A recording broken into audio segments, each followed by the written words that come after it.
Masih pagi, masih semangat ya. Seperti biasa, sebelum mulai pelajaran, Bapak minta satu orang untuk memimpin doa terlebih dahulu. Siapa? Ya, silakan Ilva. Sebelum memulai pelajaran pada pagi hari ini, marilah kita berdoa, memulai agama dan kepercayaan kita masing-masing. Berdoa dimulai.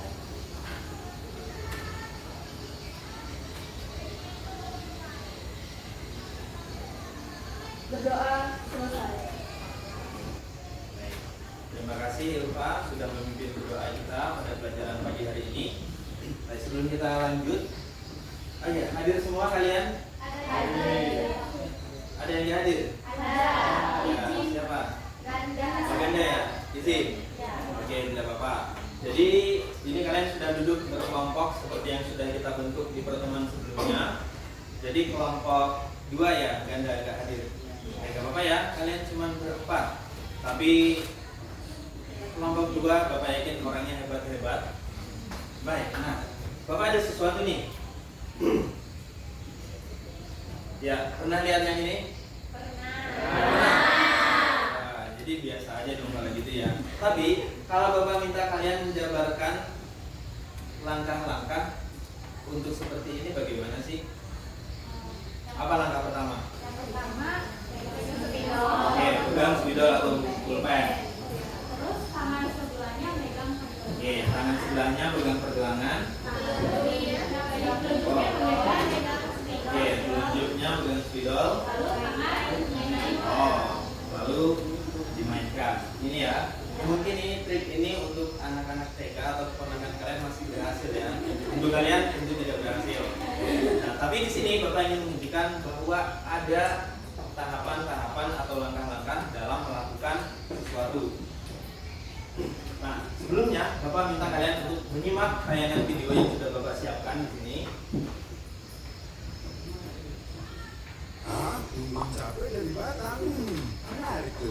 Yuk kita gaskan. Ini adalah tanaman cabeku. Langkah pertama, pilih batang tanaman cabai yang akan di stek dari tanaman induk. Ini dari tanaman yang berkualitas unggul, sehat, bebas dari serangan hama dan penyakit, produktif dan pertumbuhannya baik. Dan pilih bagian batang yang agak di ujung ini karena di sini kandungan oksigen dan hormon pertumbuhan lainnya yang paling banyak. Aku potongnya di sore hari. Kamu bisa lakukan di pagi hari asalkan jangan siang hari. Di sini aku potong miring ujung di bawah akarnya. Dengan dipotong miring gini, semakin lebar diameter putihnya. Dan semakin lebar diameter putihnya, semakin baik juga pertumbuhan akarnya. Seperti biasa, aku celupin dulu ke root master sekitar 10 menit. Kamu bisa pakai bawang merah kalau nggak punya. Setelah itu tancapin ke media tanam yang subur dan punya kandungan air yang tinggi. Setelah itu tutup dengan botol bekas. Dan ini dia hasilnya setelah beberapa hari. Wow, tumbuh ternyata benar. Oke ya, mantap. Oke. Sudah disimak ya, ini videonya singkat saja. Tapi dari video singkat ini kita bisa mengambil apa aja. Ada apa yang dibahas tadi? Cara stek cabai. Ada berapa tahapan-tahapan dalam stek cabai? 4. Nah, cukup 4 langkah saja kita bisa memperbanyak pohon cabai yang sudah kita miliki, sudah kita punya. Dari 4 langkah itu kira-kira dijelaskan dengan rinci atau masih ada yang belum paham kalian? Paham? Apa mau lihat lagi? Cukup aja ya. Nah, dengan satu kali lihat kalian sudah bisa memahami apa yang disampaikan oleh video tadi, karena 4 langkah yang disajikan itu benar-benar terperinci dengan jelas, sehingga menghindarkan kalian dari kesalahan dalam stek pohon. Bukan sih cabai itu? Termasuk pohon atau tanaman biasa? Palawija. Oke, kita anggaplah ya cabai itu aja ya. Nah, setelah melihat tayangan tadi,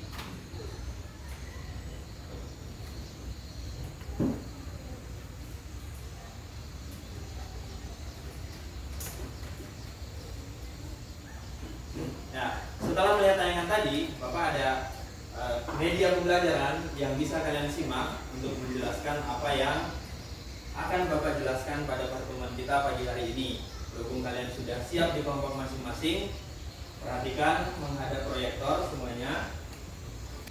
Nah, berikutnya ada KD dan IPK, yaitu kompetensi dasar dan indikator pencapaian kompetensi. pada kompetensi dasar, di situ ada mengonstruksi informasi berupa pernyataan-pernyataan umum dan tahapan-tahapan dalam teks prosedur. Yang berikutnya, merancang pernyataan umum dan tahapan-tahapan dalam teks prosedur dengan organisasi yang tepat secara lisan dan tulis. Pada pertemuan sebelumnya, kalian sudah membahas bagian pertama, yaitu mengonstruksi pernyataan-pernyataan umum dan merancang pernyataan umum. Nah, pada pertemuan hari ini, kalian akan naik level, yaitu di bagian indikator pencapaian kompetensi, yaitu tujuan pembelajaran kita, mengonstruksi informasi berupa tahapan dalam teks prosedur dan merancang tahapan-tahapan dalam teks prosedur. Nah, ini sudah Bapak jelaskan tadi. Ada dua tujuan yang akan kita capai pada pembelajaran kita pagi hari ini. Yang pertama apa?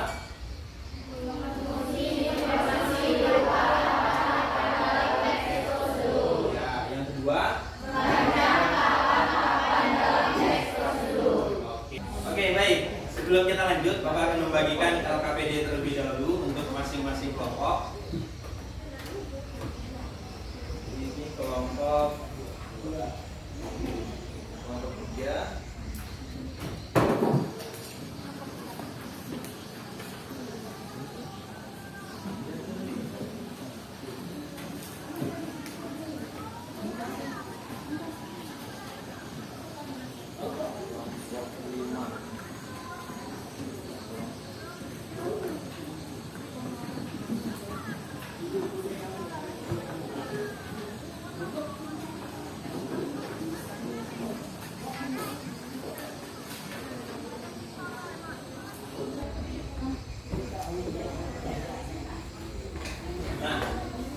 Yang baru Bapak bagi adalah LKPD atau lembar kerja peserta didik. Silakan kalian lihat terlebih dahulu.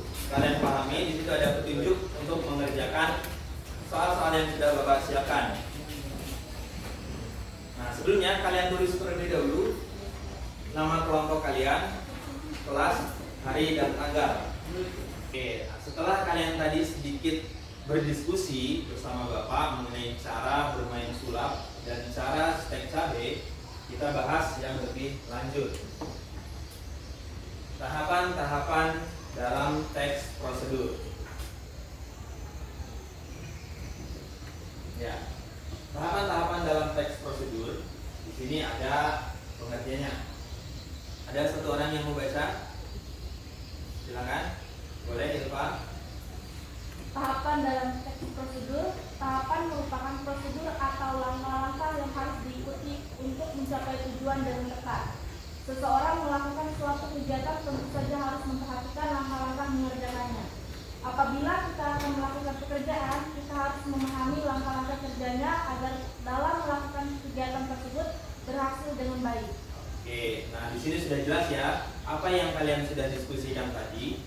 Perlunya tahapan-tahapan itu adalah untuk mencapai tujuan dengan tepat. Kalau saja misalnya tahapan-tahapannya itu tidak tepat atau ada yang kurang, tentu tujuan yang harusnya bisa dicapai tidak bisa kita capai. Kita lanjut.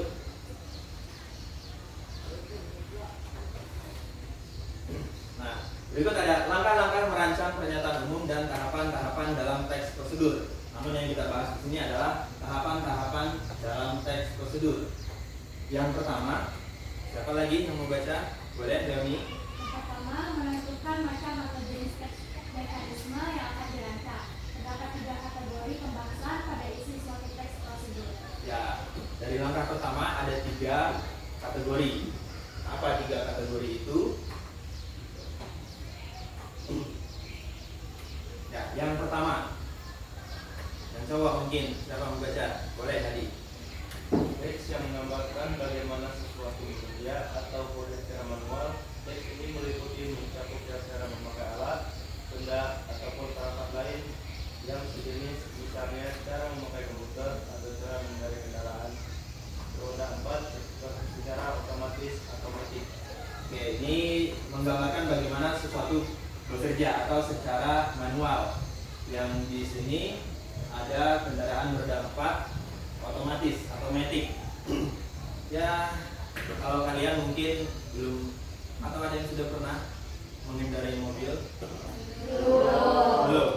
Ya mungkin ya setelah lulus 2 atau 3 tahun ke depan kalian semua ya bisa beli mobil. Mungkin dimulai dari mobil mainan dulu ya. Kayak gitu ya. Oke, nah yang berikutnya kategori yang kedua dari langkah pertama. Siapa lagi mau baca?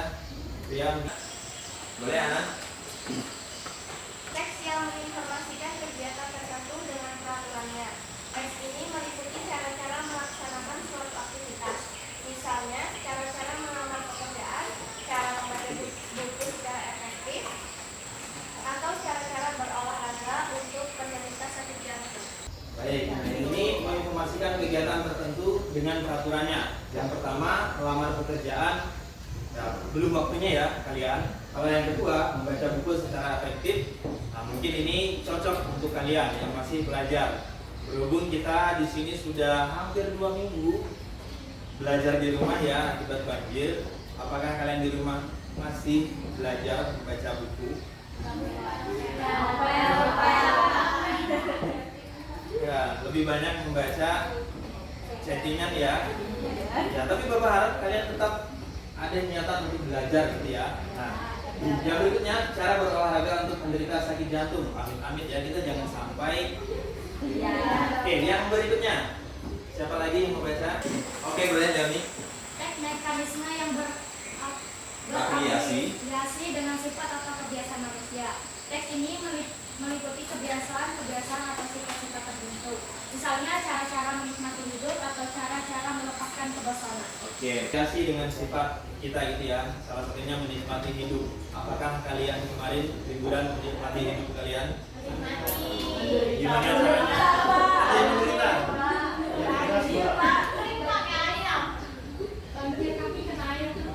Aduh, ya kalau banjir memang agak sulit untuk menikmati hidup ya. Mungkin dialihkan saja, jadi bersyukur apa adanya gitu ya. Baik, kita lanjut. Nah, tadi sudah langkah pertama dan 3 kategorinya. Ini langkah kedua dalam menyusun tahapan-tahapan teks prosedur. Yang kedua apa?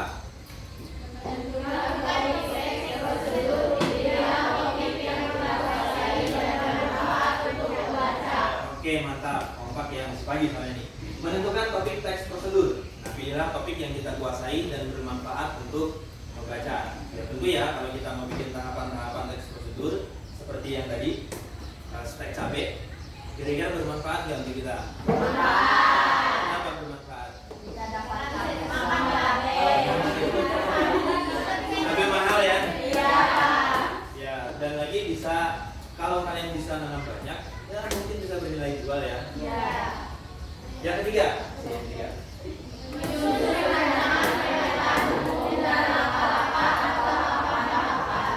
setelah langkah pertama dan langkah kedua kalian laksanakan, barulah kalian menyusun rancangan pernyataan umum dan langkah-langkah atau tahapan-tahapan. Ya, ini rangkumannya dari yang sudah Bapak bahas tadi. Bisa kalian lihat, Bapak bacakan ya. Tahapan merupakan prosedur atau langkah-langkah yang harus diikuti untuk mencapai tujuan dengan tepat. Yang kedua, langkah-langkah merancang tahapan-tahapan dalam teks prosedur itu ada 3. Pertama, menentukan macam atau jenis teks mekanisme yang akan dirancang. Yang kedua, menentukan topik teks prosedur. Dan yang ketiga, barulah menyusun langkah-langkah atau tahapan-tahapannya.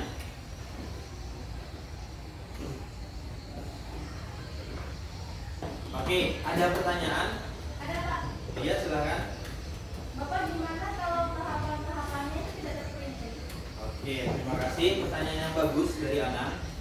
Bagaimana kalau tahapan-tahapan dalam teks prosedur tidak terperinci? Ya, sudah dijelaskan juga ya tadi ya. Dari teks membuat stek cabai, misalnya ada tahapan-tahapan atau langkah-langkah yang tidak terperinci, mungkin saja tujuan yang seharusnya berhasil menjadi tidak berhasil. Jadi tahapan-tahapan dalam teks prosedur itu harus terperinci, jelas dan mudah dipahami oleh pembaca. Baik, ada lagi pertanyaan? Oke, cukup. Nah, sekarang silahkan kalian kerjakan apa yang diminta dari soal tersebut. Silakan diskusikan dengan kelompok kalian masing-masing. Untuk menambah referensi, boleh kalian mencari dari berbagai sumber dari internet. Tapi tidak lupa, masing-masing kelompok harus berdiskusi. Paham ya? Jika ada pertanyaan, silakan tanyakan ke Bapak.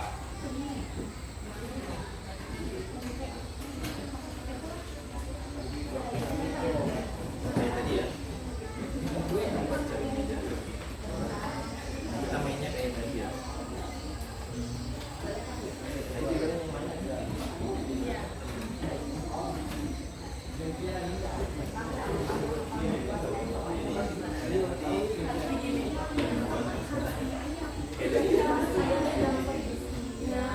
Punya tepung juga punya tepung.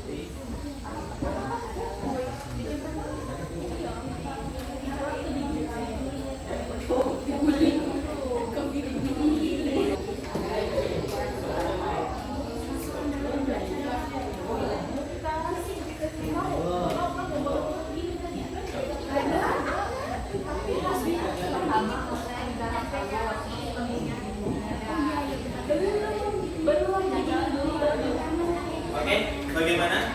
Anak-anak sudah selesai? Sudah. Ya. Baik, kalau sudah selesai, nah, Bapak minta setiap kelompok untuk mempresentasikan hasil diskusinya. Kita mulai dari kelompok 1. Silakan kelompok 1.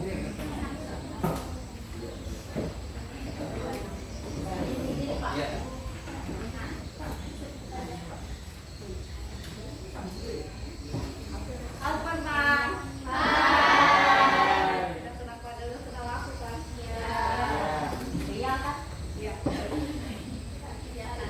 Jadi di sini saya perwakilan dari kelompok 1. Di sini saya akan menyampaikan hasil diskusi yang telah saya dan teman-teman saya kerjakan. Di sini hasil diskusi kita mengenai tentang kiat berwawancara kerja.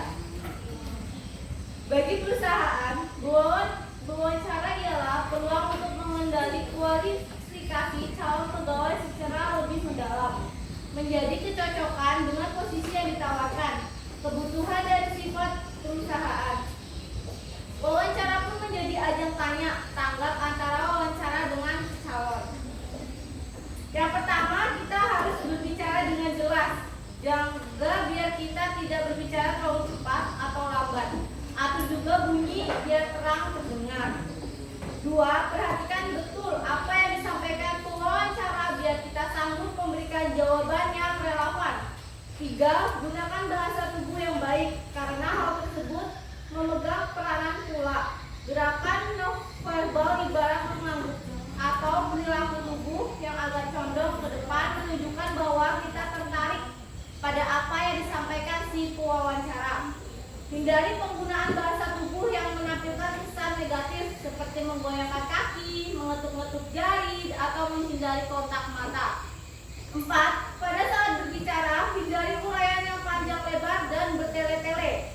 Gunakanlah bahasa yang singkat namun relevan sehingga terlihat profesional. 5. Jadilah diri sendiri.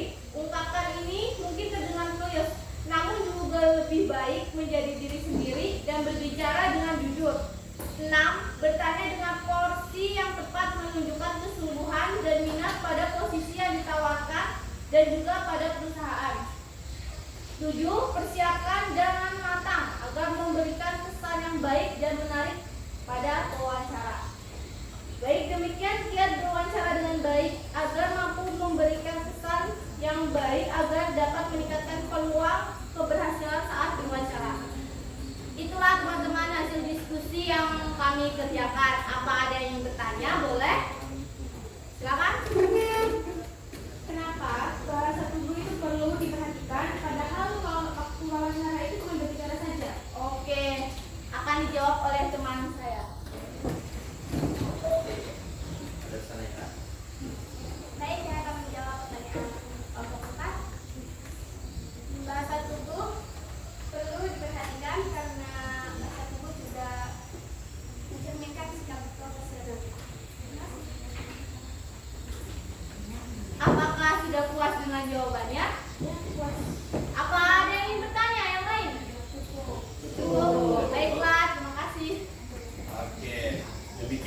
presentasi dari kelompok 1. Kita beri tepuk tangan dulu. Oke, sepertinya kalian semua sudah agak sedikit bosan. Jadi Bapak adakan sedikit penyegaran dulu ya untuk kita semua. Oke. Nah, penyegarannya seperti ini. Ini mudah. Kalian pernah dengar hipnotis nggak? Ini mungkin berhasil, mungkin tidak. Jadi silakan kalian simak baik-baik supaya kalian bisa masuk ke dalam alam bawah sadar kalian.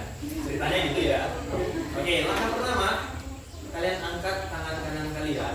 Sudah diapa-apain kan, Pak? Ya, ini tidak apa-apain ya. Nah, lalu kalian tempelkan telunjuk dengan jempol kalian. Nah, kalian lihat, kalian goyang sedikit, lalu fokus, lengket, lengket, lengket, lengket, gitu. Dalam hitungan ketiga akan menjadi lengket beneran. 1, 2, 3. Nah, coba kalian buka. Oh iya. Mungkin Bapak gagal ya. Tapi sekarang kita coba lagi. Masih di posisi yang sama. Nah, tapi sekarang kalian perhatikan Bapak. Nah, kalian perhatikan caranya supaya benar. Nah, kalian perhatikan, tempelkan telunjuk dan jempol kalian. Nah, kalian fokus ke tangan Bapak terlebih dahulu. Fokus, fokus, fokus. Lalu kalian tempelkan ke dagu kalian. Nah, kalian tanya ke teman kalian, daguku mana sih? Tanya ke teman kalian, dagu aku mana sih? Gitu.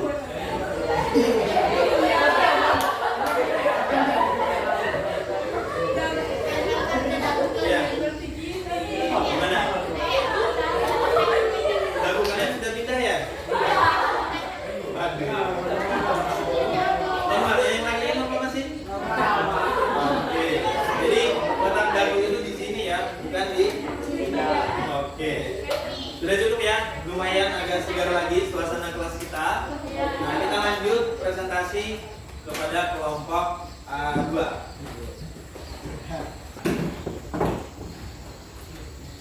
Selamat pagi, saya perwakilan dari kelompok 2 akan mempresentasikan hasil diskusi kami. 2. Tahapan-tahapan menanam cabai di Polybag. Pertama, menyiapkan benih berkualitas agar di luar terhadap serangan hama. Benih cabai sebenarnya banyak dijumpai dan bisa dibeli di toko pertanian. 2. Menyemai benih sebelum ditanam di Polybag. Benih cabai harus disemai terlebih dahulu. Campurkan tanah dan pupuk organik dengan perbandingan 1:1 sebagai media semai. Bentuk bedengan, lalu taburkan media semai di atas bedengan. Setelah itu siram dengan air secukupnya dan tebarkan biji cabai. Sebaiknya tutup bedengan menggunakan plastik transparan untuk menjaga biji cabai dari sinar matahari dan air hujan. 3. Menyiapkan media tanam yang bisa digunakan untuk menanam cabai terbuat dari tanah, kompos, pupuk kandang, sekam padi, sekam, dan lain sebagainya. Beberapa komposisi yang dapat digunakan antara lain sebagai berikut. Pertama, campuran tanah dan kompos dengan perbandingan 2:1. Kedua, campuran tanah pupuk kandang dan alam sekam dengan komposisi 1:1. Ketiga, campuran tanah dan pupuk kandang dengan perbandingan 2:1.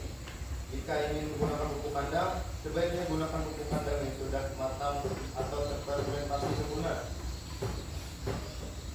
4. Pindah tanaman setelah persemaian selesai. Anda bisa segera memindahkan bibit tersebut ke polybag yang sudah diisi media tanaman. Buat terlebih dahulu lubang tanam, kemudian letakkan bibit ke dalam lubang tanaman tersebut. 5. Pemupukan cara menanam cabai.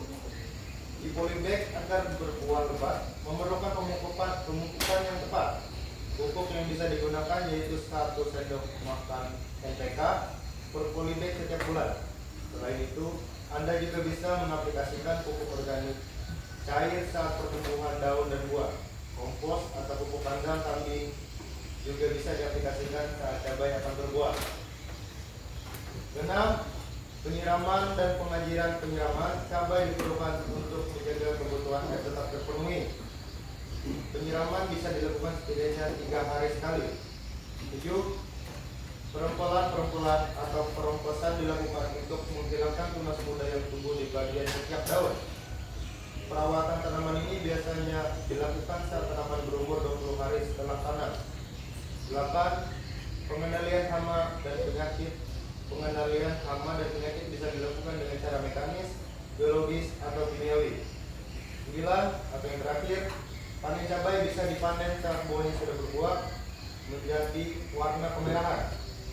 Sekian presentasi dari kami kelompok 2. Mungkin jika ada yang ingin ditanyakan, bisa teman-teman tanyakan. Oke, baik. Ada pertanyaan atau mungkin sanggahan, persetujuan dan semacamnya. Oke, silakan Revi dari kelompok 5. Saya perwakilan dari kelompok 5. Kami setuju dengan hasil diskusi kelompok 2 mengenai menanam cabai di polybag karena di lingkungan atau daerah kita yang rawan banjir tidak memungkinkan menanam di lahan. Oke. Ya, tepuk tangan dulu untuk kelompok 2. Ya, bagus sekalian. Hasil dari diskusi kelompok 2 ini adalah menanam cabai di polybag. Betul juga yang disampaikan, persetujuan yang disampaikan kelompok 5 di daerah kita yang mayoritas seluruh kampungnya ini terendam banjir, tidak terlalu memungkinkan untuk bertanam cabai langsung di lahan. Mungkin kita bisa ambil alternatif, yaitu tanam di polybag, dan ya itu bisa jadi mempermudah kita juga untuk menanam cabai karena langkah-langkahnya juga terperinci sekali. Nah, paham ya apa yang sudah disampaikan oleh kelompok 2 tadi? Oke. Baik, selanjutnya kelompok 3. Kami dari kelompok 3 memberi tahapan membuat nasi goreng menggunakan nasi ketan. 1. 17 maksimal 3 kali. Hal ini dilakukan agar beras benar-benar bersih dan kandungan seratnya yang menempel di bagian kulit tidak hilang. 2. Pastikan perbandingan air dan beras benar-benar tepat. Beruntung saat ini kebanyakan produk tersebut sudah dilengkapi dengan cup ukuran beras dan air yang direkomendasikan. Jika tidak ada cup atau wadah ukuran, tidak menampilkan informasi terkait percampuran air dan beras. Anda bisa menggunakan Excel atau perbandingan 1/2 untuk beras dan air. Untuk membuat nasi semakin gula dan halus, Anda bisa menambah bumbu ekstra seperti garam serai atau irisan bawang. Agar nasi lebih empuk dan gurih, Anda pun bisa menambah 1 sendok makan minyak kelapa sebelum nasi ditanak. Perbandingannya 1 sendok minyak untuk 0,5 kg beras. Jika ingin nasi tidak basa-basi, tambahkan sedikit air panas dulu tipis. Atau air sebagai perbandingan 1/4 sendok air jeruk atau untuk kg beras. Yang tidak kalah penting, setelah memasak kerak yang ditandai dengan pilihan jengkol. Masak dari kewal yang tentu nasi kerak berisi warna merah sampai kuning. Baru nasi bisa diaduk-aduk agar bisa air tumpah. Pada pertanyaan. Baik, karena seluruh kelompok sudah selesai presentasi, sekarang silakan kalian kumpulkan LKPD-nya ke meja Bapak. Perwakilannya ya.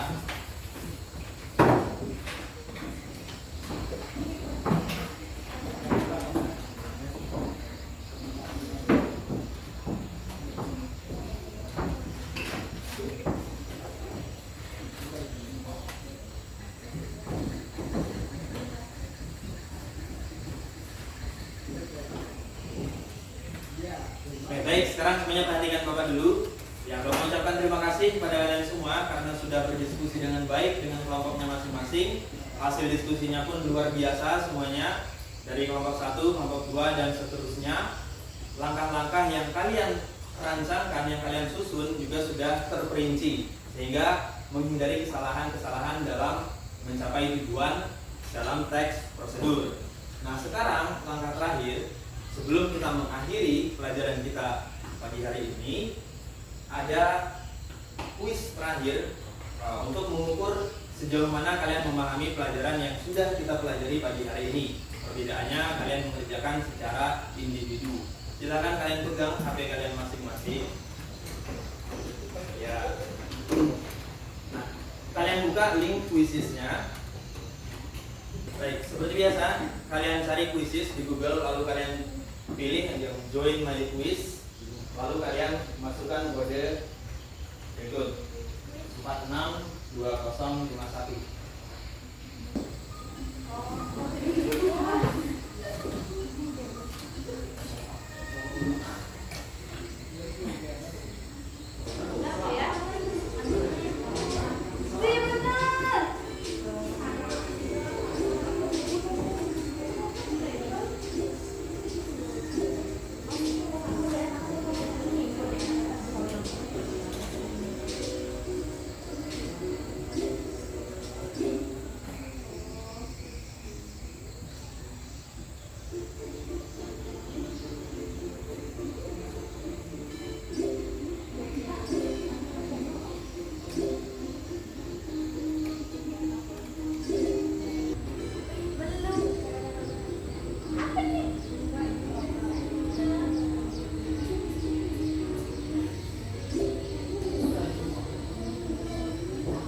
Oke, semuanya sudah selesai mengerjakan evaluasinya.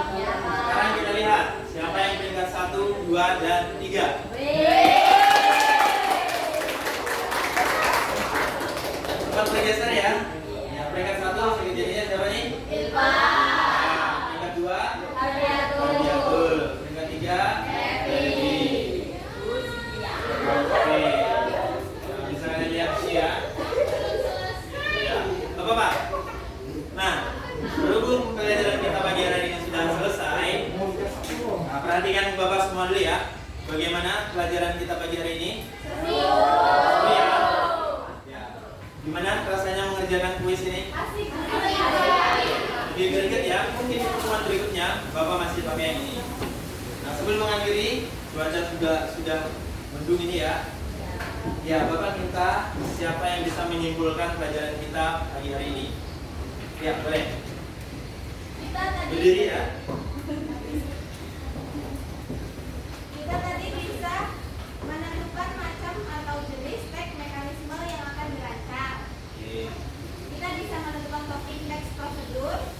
Yang terakhir kita bisa menyusun rancangan pernyataan umum dan langkah-langkah atau tahapan-tahapan. Oke, silakan. Tepuk tangan dulu semuanya ya. Sampai sini dulu pertemuan kita. Selamat pagi. Pagi.